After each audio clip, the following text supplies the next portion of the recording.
Salut à tous les amis, c'est Souley. Aujourd'hui on se retrouve pour une nouvelle vidéo sur ma chaîne YouTube. Donc c'est une vidéo un peu plus classique, pas le même style de vidéo que j'avais faite la dernière fois avec une sorte de mini vlog. Mais aujourd'hui on se retrouve pour une vidéo qui est quand même hyper exclusive parce qu'aujourd'hui je vais montrer une montre qui n'a jamais été filmée dans le monde entier en fait. Donc il n'y a aucune vidéo de cette montre là sur YouTube, j'ai cherché. Si vous en trouvez une, dites-le moi dans les commentaires. Mais pour l'instant, je suis la première personne au monde à faire une vidéo sur cette montre là. Donc une exclusivité mondiale en français, rien que pour vous, parce que vous êtes abonné à ma chaîne YouTube. Avant de commencer, mettez un maximum de pouces bleus, mettez un maximum de likes, abonnez-vous à la chaîne YouTube. Abonnez-vous également à mon Instagram qui s'affiche juste ici. Et on va commencer la vidéo, c'est parti.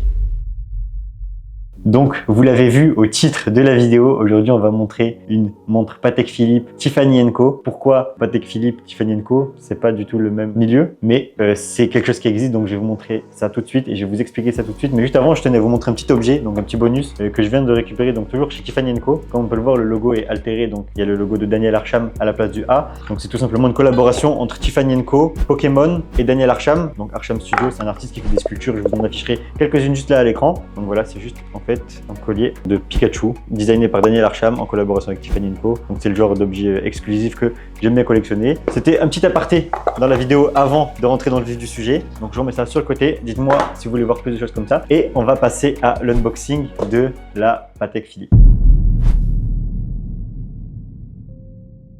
Donc pour l'unboxing, j'ai enfilé le petit gant parce que c'est vraiment quelque chose d'exclusif, comme je l'ai dit, exclusivité mondiale. Je mets la boîte face à vous. On a une boîte de couleur bleue Tiffany, le numéro de la couleur est breveté, il n'est utilisé que par Tiffany.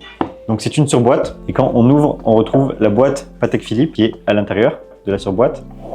Hop. Je mets ça sur le côté. Donc cette surboîte là, elle est vraiment super rare. Les gens qui ont cette surboîte là, ça veut dire qu'ils ont une montre Patek Philippe qui est distribuée par Tiffany & Co. Et ça, c'est possible qu'aux États-Unis d'Amérique. C'est d'ailleurs la première fois que je présente une montre Patek Philippe sur ma chaîne YouTube de ma collection personnelle. Donc c'est la seule montre Patek Philippe que je possède également. Dites-moi si vous voulez voir plus de montres Patek Philippe. Je pourrais vous en présenter d'autres qui ne sont pas à moi. Mais celle-ci est à moi. Voilà comment se présente la boîte de la Patek Philippe. Donc c'est la même boîte que n'importe quelle montre Patek Philippe. C'est une énorme boîte avec en fait une surboîte encore une fois. Donc il y a une surboîte dans une surboîte. C'est les poupées russes. Hop. À l'intérieur, on retrouve un écrin en tissu dans lequel se trouve la boîte avec l'inscription Patek Philippe juste ici. Et en dessous, on retrouve une petite languette avec un carnet en cuir. Et à l'intérieur du carnet, donc là, on a le papier. Donc ça, c'est le certificat d'origine avec le numéro de série de la montre et les informations de la montre. D'ailleurs, à l'intérieur du document, on a bien ici l'adresse de la boutique. Ça a été bien vendu par Tiffany & Co. Donc la montre Patek Philippe a été vendue par une boutique Tiffany & Co aux États-Unis. Donc ici c'était à Dallas au Texas en 2015. Donc cette montre-là date de 2015. On retrouve d'autres documents à l'intérieur de cet écrin en cuir. Patek Philippe Register, donc je sais pas ce que c'est. C'est la première fois que je regarde ces documents-là. Donc apparemment c'est pour enregistrer votre nom, prénom et tout. Enfin je sais pas trop. On s'en fout. Personne lit. Collector's Library, je découvre avec vous. Donc voilà, on a l'histoire de Patek, des objets vintage, les complications répétition minutes, etc.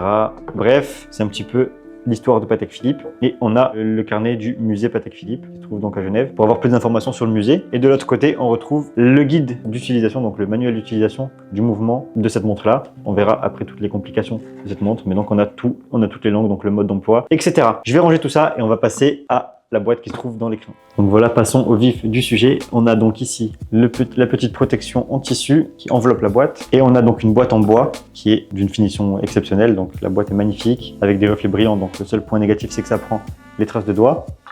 En dessous, on a des petits pieds de boîte qui sont en tissu pour ne pas rayer la surface sur laquelle on va la poser.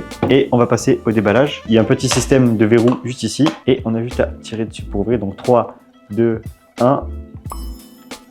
Voilà la montre. Donc on retrouve d'autres accessoires que je vais expliquer juste après. Et on a la montre ici. Donc premièrement, on a un petit stylet qui permet de régler la date de la montre. Je vous montrerai juste après comment faire. Des maillons supplémentaires qui viennent compléter donc le lot de maillons qui viennent avec la montre. Donc là, la montre est à ma taille, donc j'ai des maillons en plus. Et des maillons neufs car la personne qui m'a vendu la montre n'avait pas tous les maillons d'origine. Donc il allait les racheter chez Patek Philippe. Donc le prix d'un maillon, c'est 250 €. Donc la boîte, c'est tout, hein. Il y a juste écrit Patek Philippe ici. C'est en tissu à l'intérieur. Il y a un petit coussinet, bien sûr.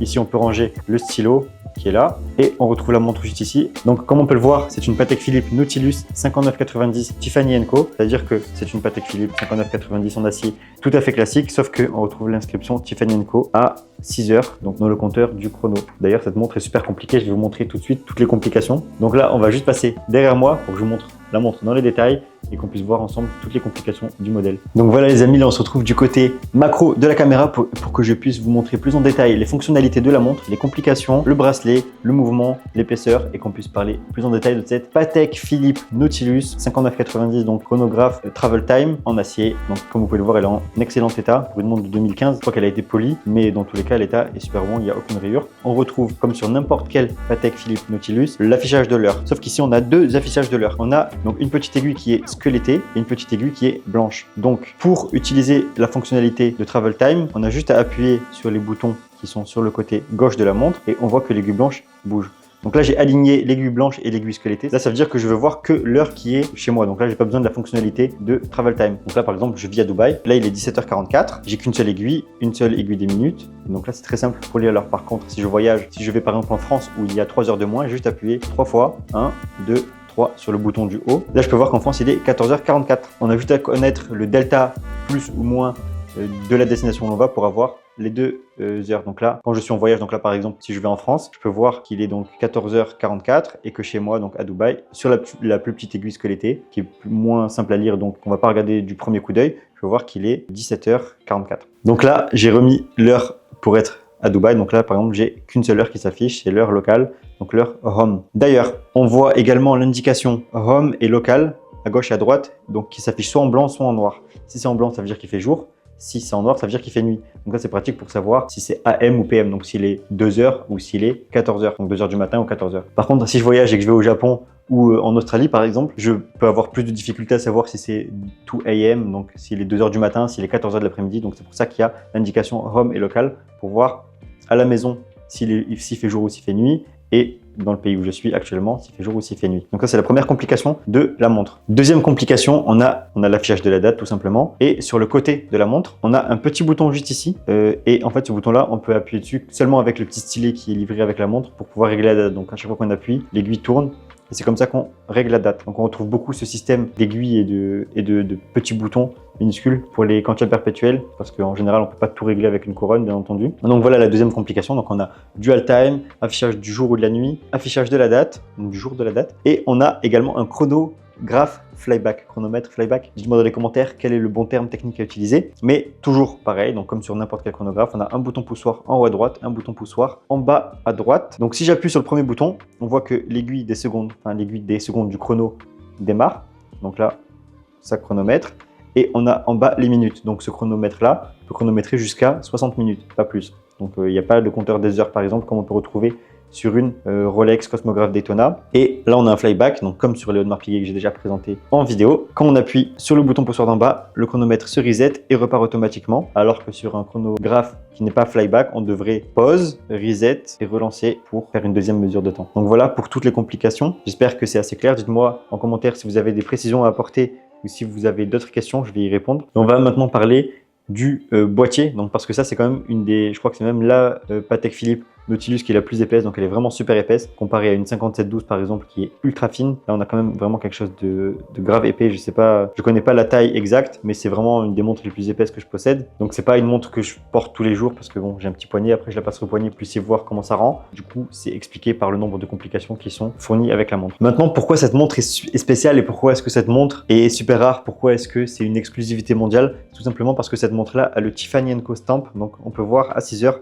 l'inscription Tiffany & Co, on verra mieux au plan macro. Et rien que cette inscription-là fait que la montre est peut-être 10 fois plus rare qu'une 5990 classique qu'on pourrait retrouver un peu partout, entre guillemets, même si pas en boutique Patek Philippe, bien entendu. Mais le stamp Tiffany existe parce que Tiffany & Co, historiquement, c'est le détaillant officiel Patek Philippe aux États-Unis. Maintenant, ça a un peu changé, il y a d'autres détaillants, mais Tiffany & Co reste un détaillant. Donc, Tiffany & Co qui vendent des bijoux, donc des bijoux en argent, sont quand même connus pour l'argent, en or, des diamants, etc. Vendent aussi des montres Patek Philippe et ça c'est quand même exceptionnel. C'est pour ça qu'on a toute la boîte bleue que j'ai présentée lors de l'unboxing et l'inscription Tiffany & Co pour la rendre reconnaissable. Donc ça c'est vrai que chez les collectionneurs, c'est quelque chose de très recherché, c'est quelque chose de très rare. J'ai regardé encore avant de faire la vidéo, mais sur le marché, en tout cas en ligne, j'en ai trouvé aucune à la vente. Donc c'est vraiment un objet de collection et qui se vend sûrement dans les salles d'enchères. Moi j'ai eu la chance de l'acquérir en 2022 chez un marchand de montres qui l'avait en fait. Le client rentrait dans la boutique avec la boîte bleue, tout le monde s'est affolé et c'était un petit peu la guerre pour l'avoir. Mais bon, j'ai réussi à emporter la vente, c'est-à-dire que le client est venu pour la vendre chez le marchand et il y avait déjà des clients qui étaient là. Donc vous voyez que ça s'est vendu en un claquement de doigts. Donc maintenant, je vais parler plus du design de la montre et des points négatifs que je trouve à la montre. Donc le premier point négatif, c'est que la montre est vraiment épaisse, comme je l'ai dit juste avant. Donc c'est pas une montre que je peux porter tous les jours. Deuxième point négatif, c'est la boucle qui est là. Donc ça a été corrigé maintenant avec les nouvelles références de Patek Philippe Nautilus.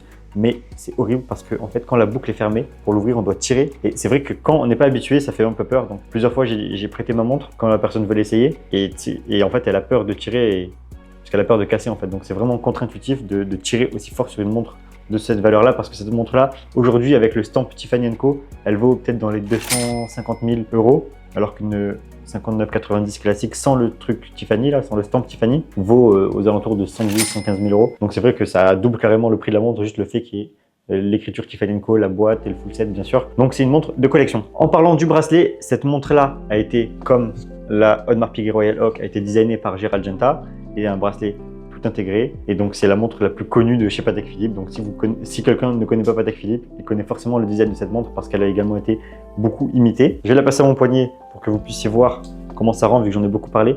Donc au poignet, là j'avais une montre très fine qui est une Audemars Piguet Jumbo, donc 39 mm, et comme on peut voir là, je mets les deux à côté. Je sais pas si on peut bien voir à la caméra, mais elle est beaucoup plus épaisse. Donc ceci étant dit, je la passe au poignet. Donc là, elle est ajustée à ma taille, bien entendu. Donc comme vous pouvez le voir, elle est quand même un petit peu grosse. D'ailleurs, je vous mettrai des gros plans du mouvement dans la vidéo pour que vous puissiez voir la beauté de ce mécanisme de la 5990. Dites-moi en commentaire ce que vous avez pensé de la vidéo. C'est une exclusivité mondiale, encore une fois. Lâchez un maximum de pouces bleus, partagez la vidéo si vous avez des amis qui sont passionnés d'horlogerie, qui sont passionnés de montres, de collection. Partagez la vidéo, ça me fera super plaisir de faire grossir la chaîne, et on se retrouve à la prochaine vidéo. Allez, ciao!